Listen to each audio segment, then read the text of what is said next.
Look here. Listen, I don't think it's a brag for a guy to say he has 100 body count. I don't think it's definitely a brag for a woman, but I think that having a high body count, or as a guy, as a girl, is just a bad thing.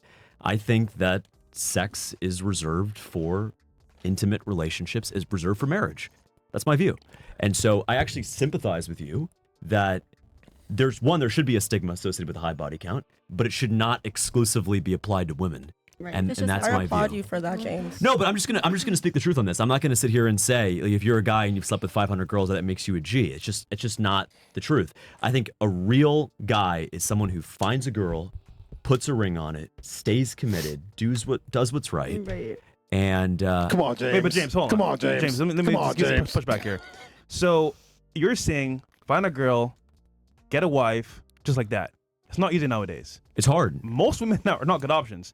So we're just saying, on the balance of probabilities here, let's go out, find some girls, see what they really are, test the waters, and then make a choice at that point. Well, look, you can test the waters by taking them out to sushi. You can test the waters by taking them out to Milos. You can test the waters by going out to an ice skating rink. You don't have to test the A waters. woman's true nature is shown.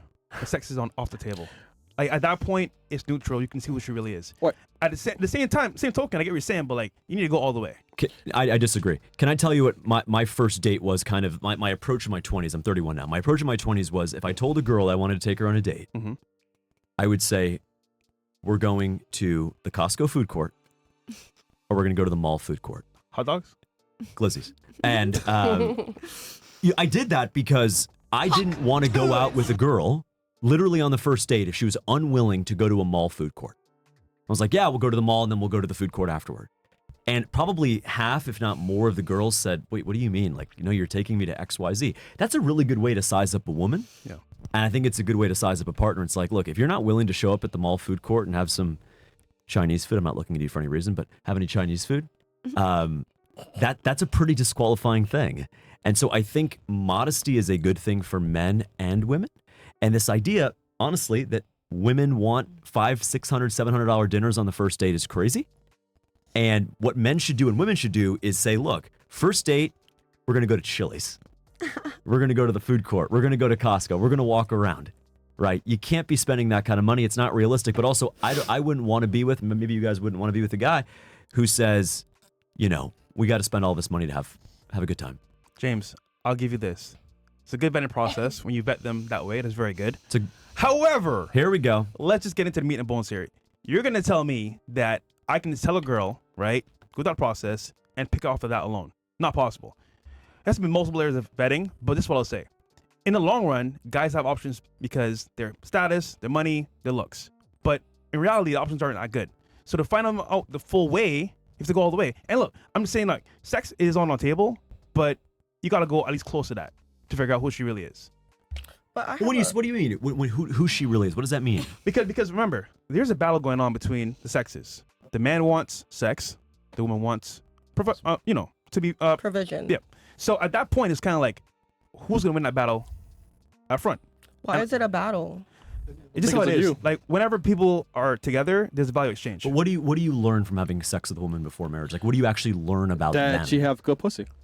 But seriously, like, what do you learn about her ability to stay committed, her ability to be a committed woman, to raise your children, to be a partner? What do you learn about that? Endurance. Put it this way: take sex off the table. What do you really have with a woman? You have a lot. Commitment, love, Okay, support, so let's get past that part. Why? And let's see who she really is. Because imagine I go to Fresh. Wait, I don't can know I say something? Mercedes, right? And I say, you know what? Give me the first car in the lot. I don't like the car. It drives shitty, high mileage. But listen, I agree with you. Men should test drive relationships, so that doesn't mean sex. Well, listen. It means the ups and downs of a relationship. I get that point, but let's just, for argument's sake, sex in itself could be considered really bad because you can get her pregnant, STDs, 100%. But my point of view is, like, if you don't have sex with a girl, right, at some point before marriage, how do you know it's like going to be good? What's going to be good? Sex.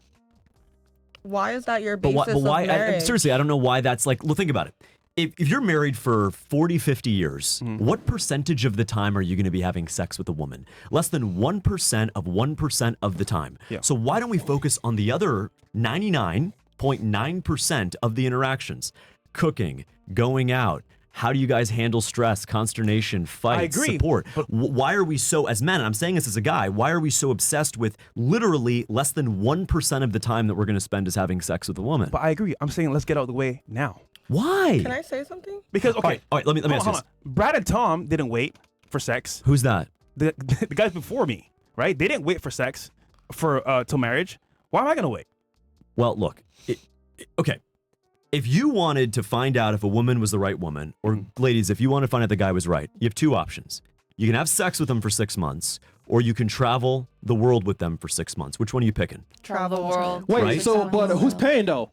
Irrelevant. The guy's paying, right? Irrelevant. So you know the girl. I mean, All right, okay, you guys are going to backpack Europe, you're going to sleep in hostels, you're going to have Still McDonald's. travel. Still travel. Because Ew. guess what? The travel plans are going to go wrong. You're going to have fights. She's going to be hungry. You're not going to, all that stuff. That's what I would want to see in a relationship is not who's better in bed, but who's actually going to handle the stress, the uncertainty, the back and forth 6 months on the road. Yeah, but the guys is paying up front 100%, and the girls have to sit here and be like, okay, maybe sex is one thing. Well, look, I'm not taking him to the Ritz-Carlton in Paris. We're staying, facts, all we're right. staying at a hostel. I mean, $50? can we do a twin bed? That's okay, Yeah, right? Yes. Girls? I mean, no, Listen, these girls there's a don't do need that, for though. vetting. 100%. I agree with you. We agree there's a need for Yeah, vetting. Do we but- all agree that we should vet? Yes. Absolutely. Right? But you're of the opinion, correct me if I'm wrong, that vetting is sex. That's part of the process. Including Yes. sex. Most. But you're saying it's most of the process. No. It's a part of it. It's not the main thing. But What's the main thing? again, compatibility. Because, for example, sex may be good in the moment. Like you said, it can fade away. But at the same time, how do I know all components if I never had it from the very beginning? Can I say I something? can assume after marriage is going to be great, but I don't know. Might be bad chemistry. She may not like sex herself. She may divorce me after that. You really don't know until after the fact. So why go into it blindly? I can go from the very jump, get the cow's milk, and buy the cow at the same time. Can I say something? Interesting. So, 2 points I have to make. Sure. First point, you guys don't like 304s, but then you're saying that part of the most important part of vetting is to know that the sex is compatible. So if you want someone who's so sexually skilled, why are you so against 304s when that's the people that have the experience and the skill? No, you're not actually saying that. You're saying that you enjoy exploiting women's body for sexual gratification and that you would never give a woman who would have sex with you before marriage or before commitment the actual commitment. So it's kind of So then, hypocritical. why Hold do you on. fuck then? Hold on. I'm not done. It's kind of hypocritical because you're saying that you want a virtuous woman who has a low body count, but yet you're out here putting your dick in every single woman, making everybody's body count higher. I mean, not every single woman. Well, first of all, they're gonna do it anyway. Everyone that you Hold on. can. They're gonna do it anyway, right? So that's beyond just me or, for example, someone else. They're gonna smash people anyway. My point is, long-term actual relationships do need a vetting process. Wifey. However, when it comes to sex, yes, it could be done after marriage, but the problem is, let's be real here. Sex in itself isn't the most important thing, but it's very important when it comes to compatibility. And if that doesn't work out properly, you're fucked either way. What does incompatible sex look like, genuinely? Okay, Starfish for sex. example, right? You meet her. She got like, what, 40 bodies? You got 2 bodies. You don't know how to treat pleasure a woman properly. And this is just like a very niche example. She's like, damn, this guy is cool. He provides me, but like, I'm not satisfied sexually. You can She goes teach out. him. She goes out now. She's on your ass and says, "You know what, James? This is great, but this is not gonna work out. Divorce." Now, that's obviously a niche example, but I'm But just if saying. you had more chemistry and you were actually bonded with that person and you actually love that person, Mm-hmm. you're gonna tell them like, "Hey, babe, do this. Hey, can we do this? And hey, exactly. can we try that?" We're gonna And so And I think actually Mae makes a great point is that being bad at sex, it's not like It's a not a permanent reason. feature. Yes. It's like saying if you're out of shape, you can go to the gym. If you're Exactly. bad at sex, you can get better at it. But Right. it shouldn't be a precondition to being with a woman is you have to have sex. Again, So it's I- not but as mandatory. governor, I'm going to teach abstinence in our public schools. Yeah. That's just my view, is that your body's a temple. You shouldn't be out there sleeping with people in high school or in college. You have to teach abstinence, that men, you don't objectify, commodify women, and that women, you don't go out there and sleep with any guy who gives you 5 minutes of In attention. a perfect world, that would be lovely. But let's be real here. In the real world, that's not how things operate. In the real world of degeneracy, of OnlyFans, of rap music, all of that, yeah, that's going to be hard to combat. But right now, our schools aren't even trying the abstinence approach. That's what I'm going to try. And let's come back in 4 years and see. But I'm not going to throw in the towel and say, well, because the world is corrupt and degenerate, we're not going to try to fix it. I have a question. Please. So I highly agree with you, and I applaud you for keeping the men accountable as well, because on this platform, they talk a lot about accountability. But my question is, when you say we're going to teach children and teens in Florida abstinence, what All right, hold is that your... question, because that goes completely off the topic. All right, so let me kind of jump in here real quick. James, for you, I'm assuming you're coming more from a religious perspective with the you know. I think it's. I mean, I think my Christian faith would tell me obviously this is the wrong thing. Fair. But also, I think those arguments stand independent of the religion itself. Fair. Right? Like, look, abortion is wrong for religious reasons, but it's also wrong just independent of that. Okay, so, and I see you're coming more from a religious and, you know, moral perspective, but I'm going to speak more from like a biological perspective. So, Cool. because this whole started with men, you know, having multiple women, polygamy, whatever it may be. Yeah. It's natural for men to want multiple women, right? And it's natural for women to typically want to consolidate on one guy that meets all their metrics. The problem with women, though, is that, or the problem for women is that it's very rare to find a guy that meets all the criteria in one dude, right? Since women have typically higher standards, it's harder to find a guy that is tall, charming, good looking, makes enough money, checks all the boxes. So what ends up happening is like girls have to date around. One guy has 2 out of the 3, another guy has 1 out of the 3, another guy has all of them, but he's not available. So for women, it's really hard. So I'll be sensitive to the fact that, like, you know, from a religious perspective, yes, monogamy, etc. But from the biological standpoint, I will say this: a high body count on a man, or a man having a certain body count, is a very honest indicator of where he stands when it comes to sexual market value. So if a guy has had sex with a lot of women, I know he's doing something right. Whether he speaks well, he's charming, he's good looking, he goes to the gym, or he's paying them. Manipulative. well, I'm outside of narcissistic. prostitution. Okay. Like I'm talking like We all fat strictly ugly. he's That's doing it not through true. skill base, right? That don't count. He's doing, yeah, I wouldn't count that. But if he's having sex with a lot of women and not paying prostitutes, he's doing something right. Now, let me be clear about this. By our modern measure of society, he's doing something right. Yes, he's figured out the skill set, because it is a skill set and not many men have it, of how of being able to seduce women and be able to be attractive to women and garner sex. Now, that is a skill. I know some of you guys might say, "Oh, that's whatever." A select portion of men can do this. Very few men can actually do it, right? So it is a skill set. Now, on the other hand, a woman that's promiscuous is admonished by society, because obviously it's not hard for women to get laid, but it is very hard for men to get laid. So a guy, I know you said, hey, I don't consider it a G if you have sex with 200 girls. That's fine. But I would say we can objectively say that this guy is doing something right to be attractive enough to be able to get those girls. Now, let me be clear about this too. Like, if a guy chooses to be monogamous, right, or he has the ability to have other women, but he wants to be monogamous, that's separate. That's fine.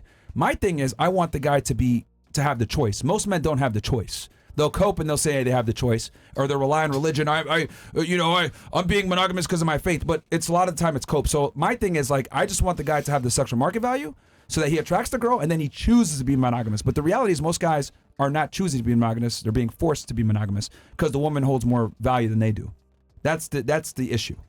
So let me ask you: if you got a guy who makes $300,000 a year, they both make $300,000 a year, both drive a nice car, both own their own place, but one has a body count of 1, and the other one has a body count of 300. Who's better? The man? Yeah. You know what's interesting? Same financials, same car, same home. One has a 300 body count. One has a body count of 1. Who is better, Myron? The man with 300 bodies. 100%. Why? So the reason why he's going to be better. But when you say better at what, by what standard? Sure. Number one, he's going to probably be more charismatic. He's going to have more experience. He's going to understand women at a deeper level. Yep. Because when you've had sex with 300 girls, you just understand innate traits and features about women that can't be taught, right? You understand how to speak to them properly. You understand cadence. You understand speaking in the active voice versus the passive voice. These are all things that like men have to learn through trial and tribulation, and you just simply can't get it by being with one girl. So if you've hooked up with a lot of women, you start to pick up patterns that a lot of times you can't learn from other people, right? Because women have certain traits, and then you're also going to be able to like pick up on one of the things I've noticed guys have a big issue with is they can't read signals. So like if a girl's uncomfortable, like guys don't understand, like, okay, I need to back off, build attraction again, maybe neg or whatever.